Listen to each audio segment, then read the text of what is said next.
M குருவே போற்றி போற்றி, எம் குலதெய்வமே போற்றி போற்றி.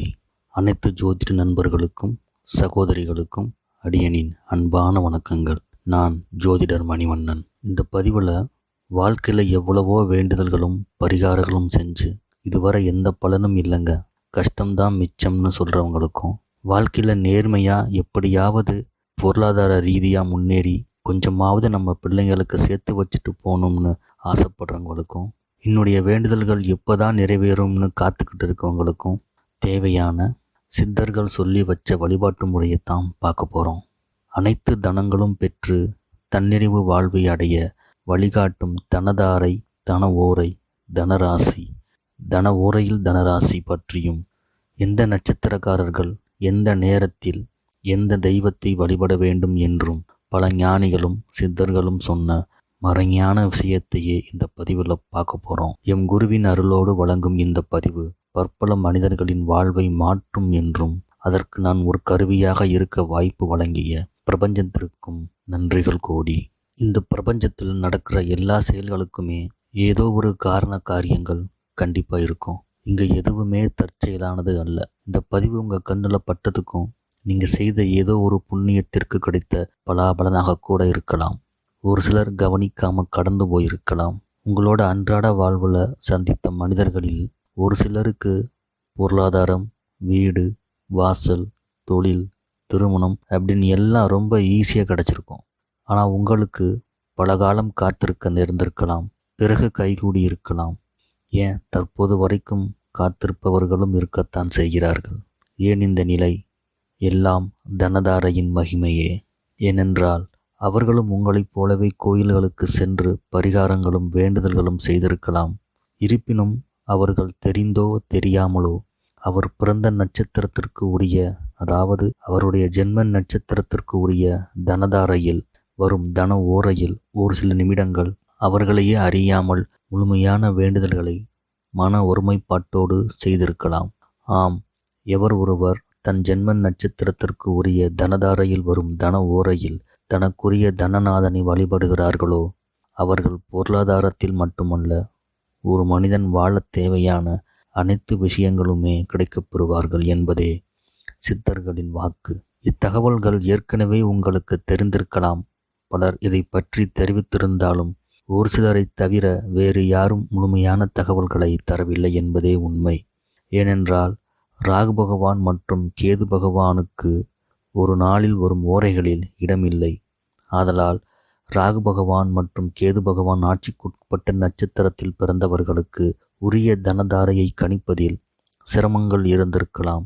ஆயினும் பல வருட ஆராய்ச்சியிலும் அனுபவத்திலும் கண்டுணர்ந்த அரிய தகவல்களை இங்கு தர உள்ளோம். தவிர்க்காமல் தொடர்ந்து இப்பதிவை பார்த்து பயன்பெறுங்கள் நண்பர்களே.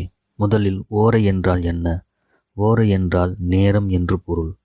ஒரு நாளில் சூரிய உதயத்திலிருந்து மறுநாள் சூரிய உதயம் முன்பு வரை உள்ள 24 மணி நேரத்தை 24 ஓரைகளாக பாவிக்கப்பட்டு ஒவ்வொரு ஓரைக்கும் ஒவ்வொரு கிரகங்களின் ஆதிபத்தியம் கொடுக்கப்பட்டுள்ளது.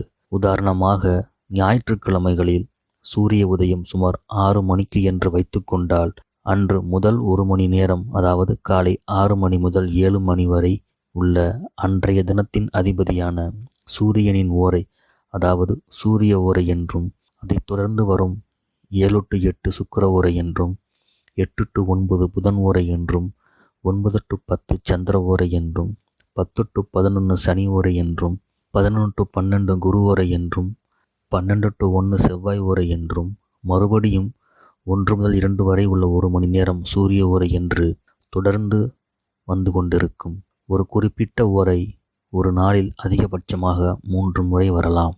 சரி, தாரை என்றால் என்ன? தாரை என்பதற்கு மலை என்று பல பொருட்கள் இருந்தாலும் இங்கு தாரை என்பது நட்சத்திரத்தை குறிக்கும். அதாவது 27 நட்சத்திரங்களும் பொதுவாக 27 தாரைகள் என்றே நம் முன்னோர்கள் அழைத்தனர். தனம் என்றால் பொருளாதாரம், பணத்தை மட்டும் குறிப்பதல்ல. ஒரு மனிதன் சந்தோஷமாக வாழ்வதற்கு தேவையான அனைத்துமே தனம் என்று கொள்ளலாம். உதாரணமாக பணம், வீடு, நிலம், வாகனம், புகழ், திருமணம், குழந்தைகள், உறவுகளின் அன்புகள், கடனற்ற வாழ்வு என அனைத்துமே தனங்களே. ஆக தனதாரை என்றால் ஒருவருக்கு வாழ்வதற்கு தேவையான அனைத்து தனங்களையும் வழங்கக்கூடிய நட்சத்திரம் என்று பொருள். அந்த சக்தியை இறைவன் ஒருவருடைய ஜென்ம நட்சத்திரத்திற்கு இரண்டாவதாக வரும் நட்சத்திரத்திற்கே வழங்கியுள்ளார் என்பதே ஜோதிட மறைஞானமும் சித்தர்களின் வாக்கும் கூட. தனத்தைப் போலவே கடனை வழங்கவும், விபத்தை வழங்கவும், க்ஷேமத்தை வழங்கவும், மரணத்தை வழங்கவும் என ஒவ்வொரு நட்சத்திரத்திற்கும் ஒவ்வொரு பொறுப்புகள் கொடுக்கப்பட்டிருக்கிறது. தனதாரையை பொறுத்தவரையில் ஒருவருடைய ஜென்ம நட்சத்திரத்திற்கு இரண்டாவதாக வரும் நட்சத்திரமே தனதாரை என்றும், அந்த நட்சத்திரத்தின் அதிபதியே அந்த ஜாதகருக்கு வேண்டும் தனங்களை வழங்கும் தெய்வமாகும். அவர் எவ்வாறு எப்போது வணங்க வேண்டும் என்றால், தனத்திற்கே அதிபதியாம் மகாலட்சுமி தேவி அவர்களின் பரிபூரண ஆசி பெற்ற தினம் வெள்ளிக்கிழமை. ஆகையால் ஒவ்வொரு வெள்ளிக்கிழமைகளிலும் உச்சி பொழுதுக்கு முன்பு வரும் ஓரைகளில் தங்களுடைய தனதாரையில் தங்களுடைய தனநாதனை அதிகாலையில் எழுந்து குளித்து முடித்து பூஜை அறையை அலங்கரித்து தீபமேற்றி குலவிளக்காக இருந்தால் இன்னும் சிறப்பு. தங்களுடைய வேண்டுதல்களை குறைந்தது 11 நிமிடமாவது மௌனமாக தியான நிலையில் அமர்ந்து தொடர்ந்து வேண்டுவோருக்கு வேண்டியது கிடைத்தே தீரும் என்பது அனுபவ உண்மை. பூஜை அறை இல்லாதவர்கள் அருகில் உள்ள கோவிலுக்கு சென்று விநாயகரையோ அல்லது தங்களுக்கு பிடித்த தெய்வங்களையோ குறைந்தது 2 விளக்குகள் ஏற்றி வழிபடுவதும் 11 முறை வலம் வருவதும் சிறப்பு. 2 விளக்கு என்பது 2ஆம் பாவகத்தையும் 11 முறை என்பது லாபஸ்தானத்தையும் குறிக்கும். வீட்டிலும் கோவிலிலும் விளக்கேற்றும் போது சுத்தமான பசுநெய்யும் பஞ்சுத்திரியும் பயன்படுத்துதல் சிறப்பு. இல்லை என்றால் நல்லெண்ணெயை பயன்படுத்தலாம். தொடர்ந்து ஒவ்வொரு நட்சத்திரத்திற்கும் உரிய தன நட்சத்திரங்களையும் அவர்களின் தன அதிபதியையும் அவர்கள் வணங்க வேண்டிய தன ஓரையையும் துல்லியமாக கணித்து தெரிவிக்க உள்ளோம். தொடர்ந்து பதிவை பார்த்து பயன்பெறுங்கள் நண்பர்களே. இன்னொரு கேள்வி வரும். தனதாரை, தன ஓரை, தனராசி எல்லாம் தெரிஞ்சுக்கிட்டோம். அதென்ன தனதாரையில் தன ஓரை? உதாரணமாக அஸ்வினி நட்சத்திரத்தை எடுத்துக்கொண்டால் அஸ்வினிக்கு தனதாரை என்பது அடுத்து வரும் சுக்கிர பகவான் நட்சத்திரமான பரணி நட்சத்திரமே. பரணிக்கு அதிபதி சுக்கிர பகவான்.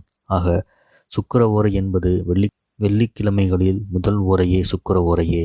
அன்று சூரிய உதயம் 6 மணி எனில் காலை 6 மணி முதல் 7 மணி வரை உள்ள சுக்கிர ஓரையில் அஸ்வினியில் பிறந்தவர்கள் சுக்கிர பகவானை வழிபட்டால் அவர்கள் கேட்டது கிடைக்கும். ஒருவேளை அன்று சூரிய உதயம் 6:20 எனில் 6:20 முதல் 7:20 வரை உள்ள 1 மணி நேரமே சுக்கிர ஓரையாகும். எப்போதும் ஓரைகள் சூரியன் உதிக்கும் நேரத்திலிருந்தே கணக்கிடப்படும். தனதாரையில் தன ஓரை என்பது யாதெனில், ஒருவேளை அந்த வெள்ளிக்கிழமை முழுவதும் பரணி நட்சத்திரமாக இருப்பின் அது இன்னும் கூடுதல் சிறப்பு. ஏனென்றால் அஸ்வினிக்கும் பரணியே தனதாரை என்பதால் அவர்கள் வழிபடும் தன ஓரையான சுக்கிர ஓரையில் பரணி நட்சத்திரமும் நிறைந்திருப்பதால் கூடுதல் பலன்கள் கிடைக்கப் பெறுவார்கள். தனதாரையில் தன ஓரை என்பது வருடத்திற்கு 2 அல்லது 3 முறை மட்டுமே வரப்பெறும். எவர் ஒருவர் தங்களுடைய தனதாரையில் குறிப்பிட்ட வேண்டுதல்களை தொடர்ந்து வைத்து வருகிறார்களோ அவர்களுக்கு கூடிய விரைவில் வேண்டியது கிடைக்கப் பெறுவார்கள் என்பது நாம் கண்டறிந்த அனுபவ உண்மை. நம்முடைய வேண்டுதல்கள் எப்படி இருக்கணும்னா, ஓரிரு வார்த்தைகளில் இருந்தால் இன்னும் சிறப்பு. உதாரணமாக, பணம் வேண்டும், வீடு கட்டணும், தொழில் அமையணும், வேலை கிடைக்கப் பெறணும், திருமணம் நடக்கணும், குழந்தை பிறக்கணும், இதுபோல இருந்தால் கூடுதல் சிறப்பு. சில தவிர்க்க முடியாத சூழ்நிலையில் தனதாரையில் வழிபாடு செய்ய முடியவில்லை என்றால் கூட பரவாயில்லை. ஆனால் ஆண்டுக்கு 2 அல்லது 3 முறை மட்டுமே வரும் தனதாரையில் வரும் தன ஓரையில் எப்படியாவது வழிபாடு செய்து விடுங்கள் நண்பர்களே. தற்பொழுது சிம்ம ராசியில் இடம்பெற்றுள்ள நட்சத்திரங்களுக்கு உரிய தனதாரையை காணலாம். முதலில் மகம் நட்சத்திரம். மகம் நட்சத்திரத்தில் பிறந்தவர்களுக்கு தனதாரையாக பூரம் நட்சத்திரம் அமைய பெற்றுள்ளது. பூரம் நட்சத்திரத்தின் அதிபதி சுக்கிர பகவான். ஆகையால் உங்களுக்குரிய தனாதிபதியாக சுக்கிர பகவானும் தன ஓரையாக வெள்ளிக்கிழமைகளில் வரும் சுக்கிர ஓரை அமைய பெற்றுள்ளது.